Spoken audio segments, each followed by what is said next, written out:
আসসালামু আলাইকুম। কেমন আছেন সকলে? আজকে আপনাদের সাথে আরেকটি নতুন ভিডিও নিয়ে চলে আসলাম। ভিডিওটি হচ্ছে অনেক মজাদার একটি রেসিপি শেয়ার করতেছি। রেসিপিটি হচ্ছে আমাদের গ্রাম বাংলার ঐতিহ্য বলা যায়। এটা হচ্ছে কলার বলি আমরা চট্টগ্রামের ভাষায়।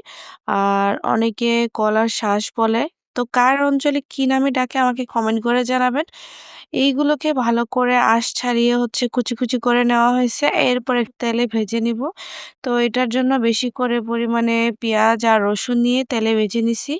সাথে কয়েক পিসি আমার কাছে যেহেতু লাল ছিল না, ওজন্য না ধান্য মরিচ যেটা বলে আমাদের গাছের নিলাম। হলুদের গুঁড়ো, মসলার গুঁড়ো মেইন জিনিসটা এটাই এড করে দিলাম। তারপর হচ্ছে আমি ভালো করে এটাকে আমি এক হাতে পারছিলাম না, সেহেতু আমি ক্যামেরাটা রেখেই হচ্ছে করছি। তো কার কেমন লাগছে জানাবেন আমাকে কমেন্ট করে। আর এটা কিন্তু আমার